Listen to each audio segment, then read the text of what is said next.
Bueno, continuamos con toda la información y ya estamos en contacto con el secretario general de SADOP, Pedro Bayuga. Pedro, ¿me estás escuchando?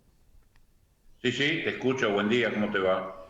Bueno, lamentablemente tenemos que seguir hablando de lo mismo, porque no hubo ningún encuentro paritario ni nada para que yo digo, se empiece a solucionar el tema de las medidas de fuerza que prácticamente son apagar las computadoras, vamos a ser sinceros, porque otra cosa no se puede hacer hoy que estamos sin presencialidad, pero que realmente llama poderosamente la atención que no se pueda sentar en una charla de diálogo. ¿Cuál es tu opinión con respecto a esto? Bueno, yo creo que es una particularidad del gobierno de la provincia. Es el único gobierno que ha tomado como razón para suspender paritaria, para no acordar salario, para no recomponer el salario de los trabajadores en general, mientras el resto de los gobernadores, el resto de las jurisdicciones, sí han dispuesto acordadamente en paritaria o por decreto, han establecido recomposiciones salariales para los trabajadores dependientes o relacionados con la provincia.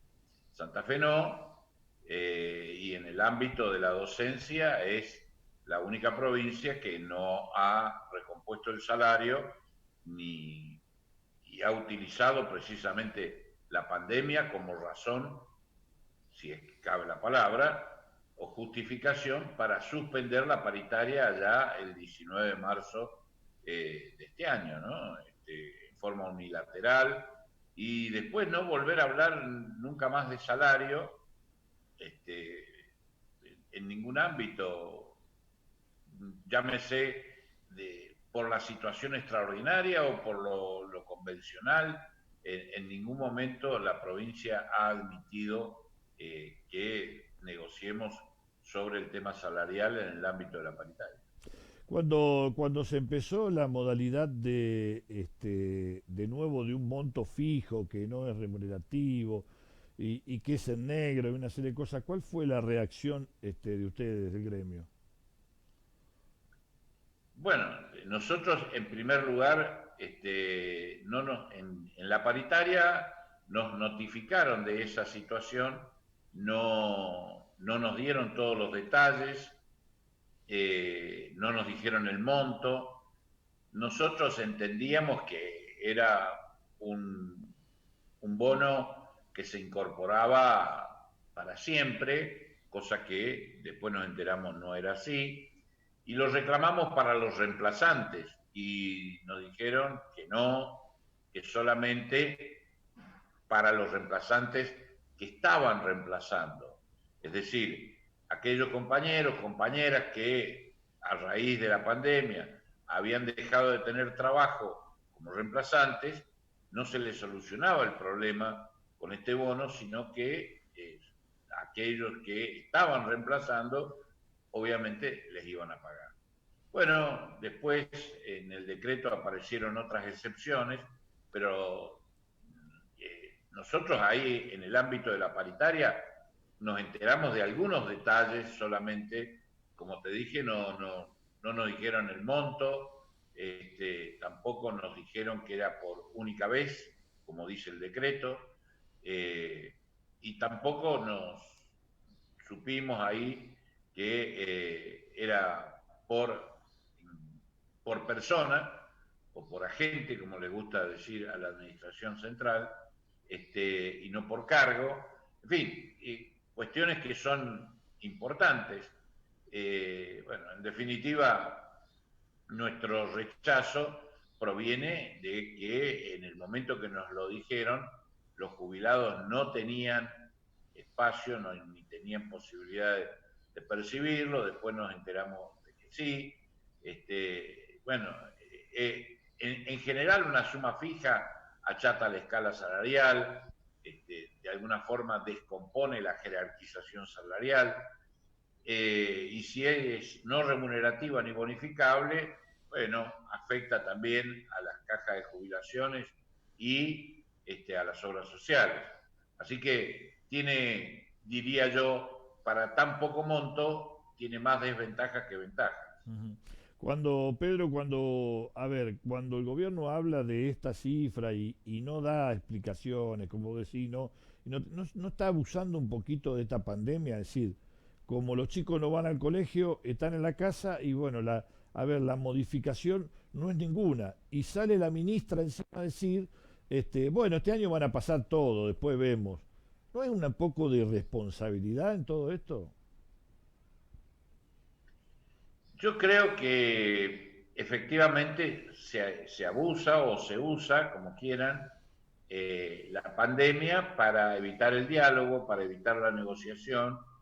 Se abusa de la pandemia para imponer situaciones como esos 7.200 aproximadamente, 7.200 alumnos que fueron promocionados durante la pandemia con un régimen de promoción absolutamente desconocido y al margen de lo que venía sucediendo. Y así como eso te podrían mencionar otras cosas que utiliza el gobierno de la provincia en desmedro de lo que es la negociación. Muchas cosas que ya estaban acordadas al principio de año durante la paritaria, muchas cosas que tienen que ver con las condiciones de trabajo no se aplican, pero sí se aplican otras que unilateralmente establece el gobierno de la provincia. Yo creo que es muy lamentable y sobre todo es muy lamentable que la ministra hable del retorno a la actividad presencial cuando no están dadas las condiciones salariales, cuando no están dadas las condiciones laborales, porque no se sabe en qué condiciones se va a trabajar en esas escuelas, y cuando no están dadas las condiciones sanitarias, porque no me van a decir que batiendo récord la provincia de contagios es la mejor situación para volver a las escuelas, para volver a la actividad presencial.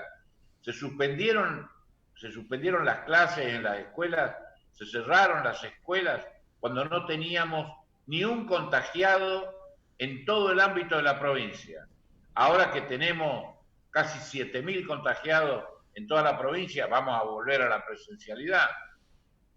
Ujú. Creo que no respeta los derechos esenciales a la salud que tienen los trabajadores y por eso, mientras no estén dadas las condiciones, creo que le va a resultar imposible a la ministra retornar a la actividad presencial en las escuelas.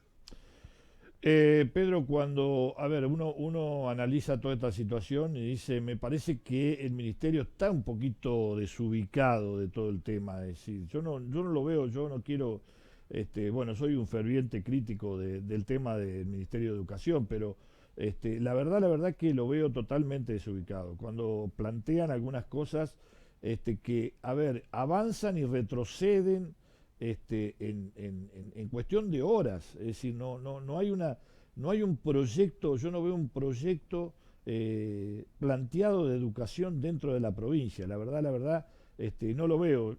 Me llega información de mucha gente que está en lugares claves del trabajo diario y me dicen, a ver, querían abrir las clases y no nos pagaban el mensual para mantener la institución desde abril. Entonces dice, pero a ver, ¿y cómo se puede empezar? Vayan a limpiar y no nos mandan la plata para comprar los implementos necesarios. ¿Cómo vamos a hacer? Me dice la gente. Es decir, lo veo medio Bueno, como desorientado. esto que vos ves así tan ostensiblemente tiene algunos detalles, algunos bemoles, eh, mientras no hay ni clase ni pronóstico Mm, de que vayamos a volver a las escuelas. ¿Por qué digo esto? Porque en toda la zona sur está dicho por la misma ministra que no se va a volver a las clases en los departamentos del sur, mm, tampoco en los departamentos del centro. Creo que ya no le quedan departamentos en el norte porque en realidad eh, todos, lamentablemente, Ujú. todas las localidades tienen contagios y entonces pierden las condiciones sanitarias mínimas como para poder encarar un proyecto de esa naturaleza. Pero quiero recordarte que en su momento hablaban de que el 25 de julio íbamos a volver Sí, a la actividad presencial en las escuelas. 25 de julio, estamos en septiembre, íbamos a volver a la actividad presencial en las escuelas rurales, porque las escuelas rurales tienen galerías y al aire libre se podría encarar la actividad educativa muy bien, en fin, etcétera, etcétera. Bueno, eh, la realidad ha marcado claramente que aquello que se decía era fruto del desconocimiento de la realidad totalmente. y fruto de un proyecto absolutamente despegado de la realidad. Después dijeron en agosto, después dijeron en septiembre y ahora dicen en octubre. Creo que seríamos mucho más sensatos si hiciéramos como otras provincias, como Córdoba, como San Juan, que directamente han dispuesto el reingreso a la actividad presencial en las escuelas a partir de mediados de febrero del año que viene. Eh, y creo que todavía eso es muy buen pronóstico, porque están suponiendo de que ya vamos a contar con vacuna y sería mucho más fácil.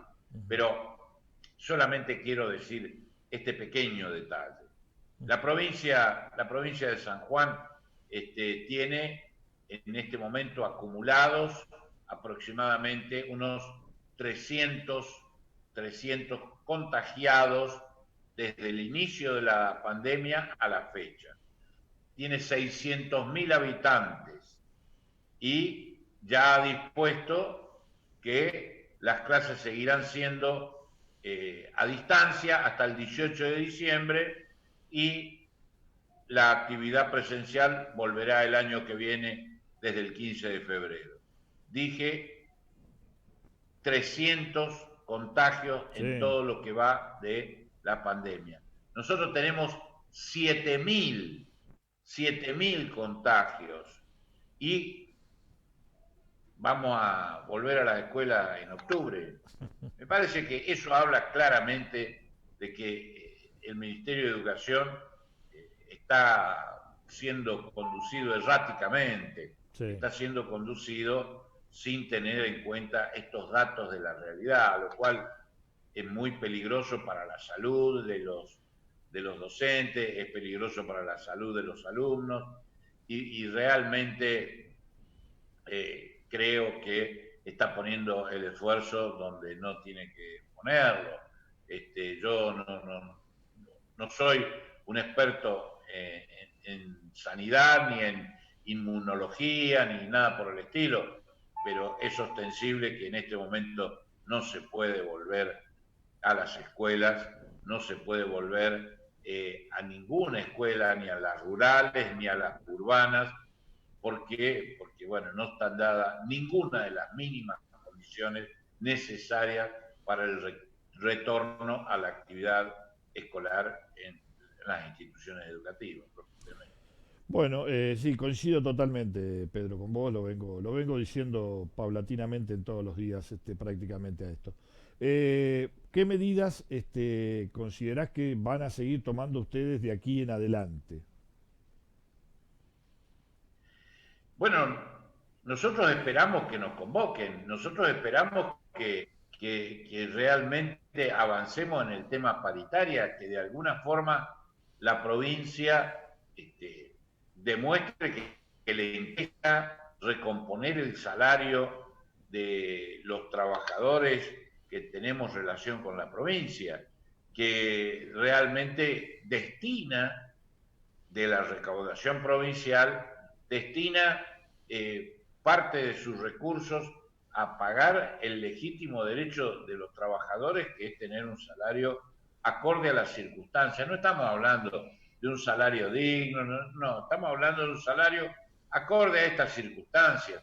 Nosotros, el salario que estamos percibiendo ahora es el salario que acordamos con el gobierno anterior el 23 de abril del 2019, acondicionado con la cláusula gatillo, que tampoco fue perfecta, pero nos dejó 10, 12 puntos abajo de la inflación. Y en lo que va del año no ha habido ninguna actualización. Entonces, un salario propiamente congelado, postergado.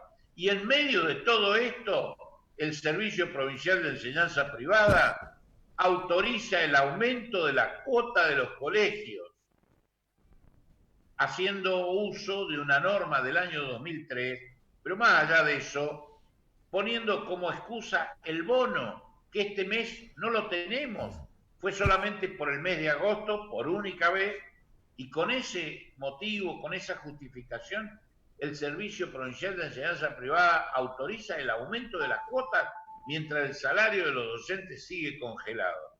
Me parece que realmente estamos hablando de realidades distintas. No quisiera calificar la actitud personal de los funcionarios porque no me interesa, pero sí la actitud política, que yo digo es absolutamente equivocada, es absolutamente errática.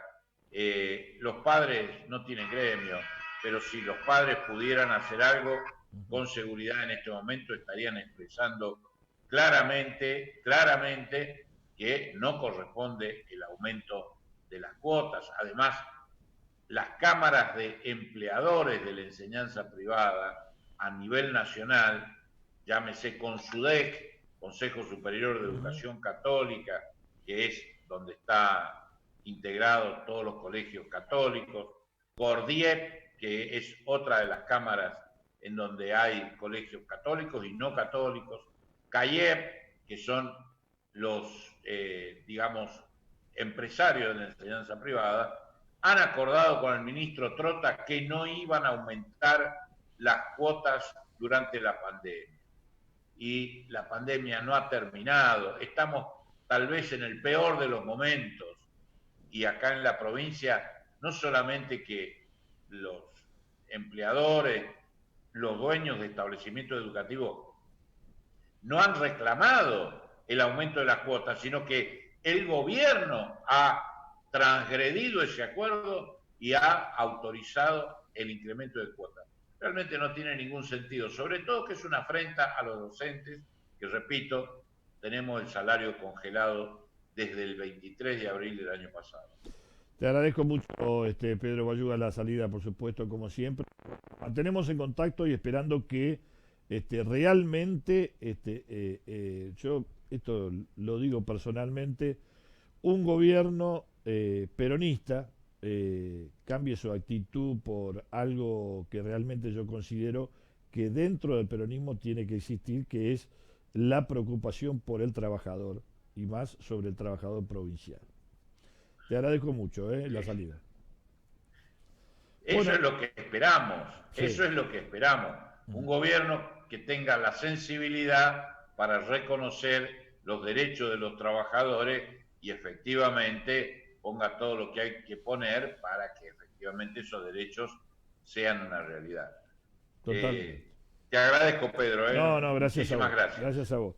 Así pasaba Pedro Bayuga, bueno, gracias por la salida, bueno, conflicto que sigue de los docentes, sigue, no tenemos una visión donde, a ver, uno pueda decir, se va a llegar a un puerto, porque si es así como nos plantea secretario general de SADOP, Pedro Bayuga, y como lo hablamos con la gente de ANSAFE, con Rodrigo Alonso, es decir, el planteamiento del gobierno es: digo lo que tienen lo que les voy a dar y se acabó el partido. Es decir, eso no es una paritaria. La paritaria es un arreglo entre las dos partes, paritaria para poder llegar a un acuerdo. Entonces, para que eso llegue a un acuerdo, tiene que haber un diálogo entre el gobierno provincial y los gremios docentes. Y estoy hablando de los gremios docentes porque estamos hablando de los gremios docentes, pero si no, hablar con respecto a todos los otros gremios que también están en las mismas situaciones. Como el otro día hablábamos con Claudio León, y decir que también están viendo cómo pueden resolver la situación de los empleados municipales, o los empleados provinciales de los ministerios, que también están viendo cómo pueden hacer. Y bueno, y ATE y UPCN también deben estar preocupados para ver si pueden llegar a arreglar una paritaria con el gobierno provincial para poder mejorar los sueldos. Y una cuestión que sale de todo cuadro, y esto se lo voy a decir sinceramente y se lo voy a volver a repetir 200.000 veces a todo el mundo, a la gente que me está viendo, a la gente que me está escuchando, al gobierno provincial, a todos. Si no insertan dinero dentro de la gente, no va a haber una reactivación económica.